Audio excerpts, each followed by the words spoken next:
Mes chers frères et sœurs, paix et bien dans le nom de notre Seigneur Jésus-Christ, une seule chose je nous propose pour notre méditation aujourd'hui. Tu veux la paix, cultive la justice et la charité. Dans l'évangile, Saint Jean nous dit, Jésus disait à ses disciples, c'est la paix que je vous laisse, c'est ma paix que je vous donne. Ce n'est pas à la manière du monde que je vous la donne. Ne soyez donc pas effrayés. Mes chers frères et sœurs, Jésus prononce ces paroles à l'heure où il va passer de ce monde à son Père. C'est donc un discours d'adieu qu'il tient juste avant sa passion. Ce détail temporel est très important puisqu'il nous situe sur la circonstance dans laquelle Jésus donne sa paix à ses disciples. En effet, le temps est avant la passion. La circonstance et l'angoisse que cette annonce de la passion crée dans le cœur des disciples. C'est à ce moment-là que Jésus donne la paix pour que ses disciples ne soient plus dans l'angoisse. Cependant, quelle est cette sorte de paix, ou mieux en quoi sa paix est différente de celle que le monde donne, puisque Jésus dit « ce n'est pas à la manière du monde que je vous la donne ». Pour répondre à cette question, il nous faut remonter à l'évangile d'hier du même chapitre 14 de Saint Jean qu'est tiré l'évangile de ce jour.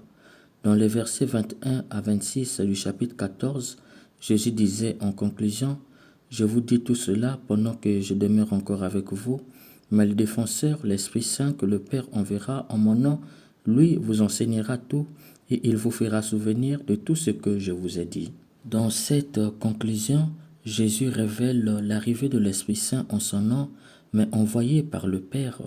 Le mot grec qui a été traduit par défenseur, employé par Saint Jean en grec, est parakletos. Parakletos est le mot grec que le français a traduit par défenseur. Saint Jean l'avait employé pour désigner la fonction même de l'Esprit Saint. Au sens propre, parakletos veut dire avocat qui plaide et défend la cause d'un autre. Ce qui revient à dire que l'Esprit Saint que Jésus promet et qui viendra tout enseigner est d'abord un avocat qui vient pour défendre et plaider en faveur des disciples. C'est très important comme détail car les enjeux théologiques de cette conclusion sont de taille. En effet, en désignant l'Esprit Saint par sa fonction parakletos, c'est-à-dire l'avocat, Saint Jean nous révèle implicitement quels sont les enseignements que l'Esprit Saint viendra tout enseigner aux disciples. La tentation était grande de croire que Jésus n'avait pas tout enseigné et que c'est l'Esprit Saint qui viendra tout enseigner à sa place. D'ailleurs, les églises naissantes sont tombées dans cette tentation, d'où elles mettent l'accent sur la révélation de la parole de Dieu et non sur l'apprentissage de la parole de Dieu. Pour elles, pas besoin d'étudier la parole de Dieu, il faut juste prier et l'Esprit Saint va tout révéler. C'est d'ailleurs la raison essentielle qui fait qu'elles font des interprétations erronées de la parole de Dieu. Or, ce que Jésus veut dire dans la phrase « L'Esprit Saint vous enseignera tout et vous fera souvenir de tout ce que je vous ai dit » est à prendre dans la fonction même de l'Esprit Saint. C'est pourquoi Saint Jean a écrit « Parakletos l'avocat », ce qui veut dire en réalité que les enseignements de l'Esprit Saint se feront devant les gouvernants qui étaient les juges de l'époque. Un avocat, nous le savons, défend son client devant les juges lors d'un procès. Ainsi donc, Jésus annonce indirectement la tribulation de ses disciples, leur arrestation à venir. C'est à ce moment-là que l'Esprit Saint enseignera tout. Il faut entendre par là que ce qu'ils vont dire pour leur défense sera communiqué séance tenante par l'Esprit Saint. C'est pourquoi il a ajouté « Il vous fera souvenir de tout ce que je vous ai dit ». Il s'agit de défendre leur foi devant les juges de ce monde, mais seuls ils ne pourront pas, l'Esprit Saint leur fera rappeler la doctrine de leur maître. C'est d'ailleurs la raison pour laquelle Jésus avait commencé par dire « Si quelqu'un m'aime, il restera fidèle à ma parole », une invitation à assimiler sa doctrine, de sorte que le jour de l'examen devant les juges de ce monde, l'Esprit Saint leur donne les mots pour dire aisément et clairement leur foi. Mes chers frères et sœurs, ainsi explicités, nous pouvons comprendre l'évangile de ce jour. En effet, le don de la paix que Jésus fait à ses disciples vient donc à point nommé les rassurer et les préparer à vivre de leur foi au temps chaud. Cette paix est différente de celle que le monde donne parce qu'elle rend calme celui qui la reçoit dans les moments difficiles de la vie. La paix du monde est l'absence de querelles, de crépitements d'armes, de conflits et de difficultés. Tant qu'il n'y a pas tous ces soucis, qui reçoit la paix du monde est en paix. Par contre, la paix de Jésus-Christ, l'homme qui en reçoit peut vivre en paix même au cœur des crépitements d'armes, des difficultés, des conflits, des tempêtes, des maladies. Au cœur de tout ce mot, celui qui reçoit la paix de Jésus restera en paix. Toutefois, pour expliquer la qualité de cette paix qu'il leur donne, non pas à la manière du monde, Jésus poursuit. Vous avez entendu ce que je vous ai dit, je m'en vais et je reviens vers vous. Si vous m'aimiez, vous seriez dans la joie, puisque je pars vers le Père, car le Père est plus grand que moi. Ici, Jésus jouxte le départ et le retour. Départ, je m'en vais, et retour, je viens vers vous. Les deux moments sont essentiels dans sa vie. Ils sont révélateurs de sa mission. Du départ, chaque fois que la foule voulait le retenir, il s'éclipsait.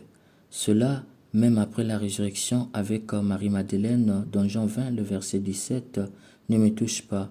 Avec les disciples d'Emmaüs dans Luc 24, le verset 29, il avait disparu devant leurs yeux. Du retour, il veut se laisser découvrir dans sa seigneurie, car c'est là qu'il dévoile les secrets de sa messianité. En disant donc « je m'en vais », Jésus invite à sortir du voir pour rentrer dans la foi. Et c'est une chance à qui sort du voir pour rentrer dans la foi. C'est pourquoi il dit « si vous m'aimiez, vous seriez dans la joie ». En disant « je viens », Jésus veut que les disciples mesurent l'importance de le voir avec les yeux de la foi. Ainsi donc, l'absence du voir doit les inviter à désirer ardemment la présence dans la foi. Et c'est là qu'est née la vraie paix qui en fait est lui-même Jésus-Christ vu avec les yeux de la foi et non avec les yeux charnels. S'il part, c'est pour revenir en chacun d'eux comme la véritable paix.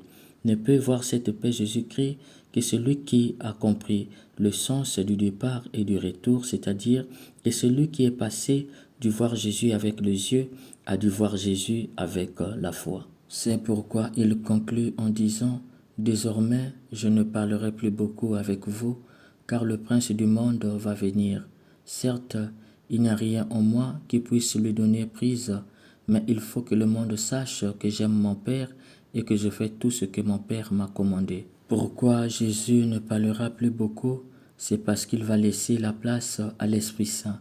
Étant donné qu'il se donne comme la paix véritable, il cesse de parler pour que quiconque accueille cette paix se laisse guider par l'Esprit Saint et qui se laisse guider par l'Esprit Saint demeure dans la paix Jésus-Christ. Or, pour se laisser guider continuellement par l'Esprit Saint, il faut cultiver la justice et la charité. En d'autres termes, qui cultive la justice et la charité reçoit de l'Esprit Saint la paix véritable qui est Jésus-Christ. Mes chers frères et sœurs, tu veux la paix, cultive la justice et la charité. Très souvent, nous oublions que la paix véritable, la paix Jésus-Christ, est l'œuvre de la justice et de la charité. La paix est véritable lorsque A est juste envers B et lorsque B est juste envers A. Or, la justice est le premier pas vers la charité, ce qui revient à dire que la paix, c'est lorsque A aime de façon charitable B et B aime de façon charitable A. S'il est vrai qu'il n'y a pas de charité sans justice, et la justice doit s'élever au niveau de la charité pour atteindre son idéal ou sa vraie finalité, tout porte à dire que la paix est une relation ordonnée entre les individus, entre les groupes, entre les États et entre les continents. De ce fait, de la justice, la paix provient des relations justes ou des relations ordonnées. De la charité, étant donné que la charité se définit comme la perfection relationnelle, l'idéal de la paix ne peut être atteint que dans une relation où règne la charité. C'est pourquoi il n'y a pas de charité sans justice et vice-versa. La justice et la charité sont donc des concepts relationnels qui donnent la véritable paix, Jésus-Christ. Comment peut-on parler de paix lorsque les riches manquent de justice et de charité, puisque dans sa quête de richesse, il va jusqu'à piétiner le peu du pauvre. Comment peut-on parler de paix sanitaire si et seulement si les lobbies pharmaceutiques manquent de justice et de charité, puisque dans leur quête d'argent, ils favorisent certaines maladies pour vendre leurs médicaments? Comment peut-on parler de paix économique si les États puissants manquent de justice et de charité à l'endroit des pays pauvres, puisque dans leur quête de puissance économique, ils imposent aux États pauvres des limites économiques, pillent leurs ressources et viennent avec des aides qui ne sont en fait que des dettes et empêchent des petits États, des États pauvres de se développer? Comment peut-on parler de paix politique si les États puissants manquent de justice et de charité entre eux, puisqu'ils se disputent la première puissance mondiale pour faire asseoir leur domination politique?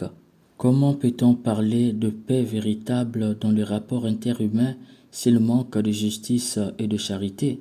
Comment peut-on parler de paix dans un couple si monsieur n'est pas juste et charitable envers sa femme et vice-versa? Mes chers frères et sœurs, nous voyons clairement que sans la justice et la charité, notre paix sera toujours fragile, elle ne sera jamais la paix de Jésus-Christ. Ce que nous oublions est que la justice produit la paix indirectement en écartant ce qui lui ferait obstacle, et la charité la produit directement parce qu'elle la cause en raison de sa nature propre. La justice est le premier pas vers la charité. Aucun rapport ne tient dans la paix si A n'est pas juste envers B. Tu ne peux pas envisager une relation de paix avec l'autre si tu es toujours injuste envers lui. La justice t'impose à rendre à l'autre ce qu'il mérite. Tu ne peux pas envisager une relation de paix avec tes ouvriers si tu ne leur donnes pas ce qu'ils méritent, leur salaire. Si tu bloques leur salaire, ne leur donne pas un salaire éthique. N'attends pas une relation de paix avec eux. C'est pourquoi dans un pays où la justice est embrigadée par le pouvoir politique pour traquer les opposants politiques, un État où la justice est le propre des hommes forts, le faible ou le pauvre ne gagne jamais de procès contre le riche, une justice corrompue, cet État, même s'il croit être en paix, il est en paix provisoire. C'est un État assis sur un danger de conflit. Cette paix n'est pas celle de Jésus-Christ, mais du monde, et la paix du monde est toujours fragile. C'est pourquoi qui veut la paix doit cultiver la justice. Cependant, Jésus nous révèle que la justice ne suffit pas. Il faut la charité pour envisager une paix véritable. Si la justice consiste à donner à l'autre ce qu'il mérite, respect de sa dignité et mérite dans ce qu'il a fait comme travail, la charité, quant à elle, consiste à donner à l'autre ce qui nous appartient. La charité dépasse la justice parce que aimer, c'est donner. Aimer, c'est tout donner. Aimer, c'est donner soi-même. Aimer, c'est pardonner. Tu ne peux envisager une paix véritable si tu ne donnes pas aux autres, si tu ne donnes pas tout aux autres, si tu ne te donnes pas toi-même comme un ceci est mon corps livré pour vous aux autres, si enfin tu ne pardonnes pas aux autres. Un tel amour est une force active, vivifiante qui englobe tout. Un tel amour dépasse les liens de la famille et de l'amitié pour s'étendre aux ennemis eux-mêmes. Un tel amour ne cherche pas la vengeance, mais le pardon. Un tel amour favorise les rapports interhumains dans un État. Un tel amour favorise les rapports internationaux. Un tel amour préconise la non-violence comme la source de la paix et comme la réponse aux situations de conflit et d'hostilité. Un tel amour nous apprend que répondre la violence par la violence, c'est perpétuer un cycle vicieux de la violence, car la violence se perpétue par la violence se nourrit par la violence. Un tel amour nous apprend que pour arrêter la violence, il faut cultiver la justice et la charité. Et qui cultive la justice et la charité se laisse guider par l'Esprit Saint et reçoit de lui la paix véritable qui est Jésus-Christ. Cette paix est eschatologique, c'est-à-dire l'accomplissement final et plénier du salut de Dieu vécu et expérimenté dès ici-bas. C'est pourquoi quiconque en reçoit, au cœur des tempêtes, des orages, des vicissitudes et des péripéties de ce monde, restera en paix. Comme disait un malade, j'ai de fortes douleurs, mais je ne souffre pas. Voilà la paix véritable, la paix Jésus-Christ. Rien et même la mort ne peut saper cette paix dans le cœur. C'est pour te dire, cher ami, si les difficultés, les déceptions, les échecs et les maladies te font perdre la paix du cœur, sache que ta paix ne vient pas de Jésus-Christ, mais elle vient du monde. Cultive donc la justice et la charité, l'Esprit Saint déposera dans ton cœur cette véritable paix Jésus-Christ. Puisse l'Esprit Saint nous aide à cultiver la justice et la charité pour recevoir la paix véritable qui est Jésus-Christ. Amen.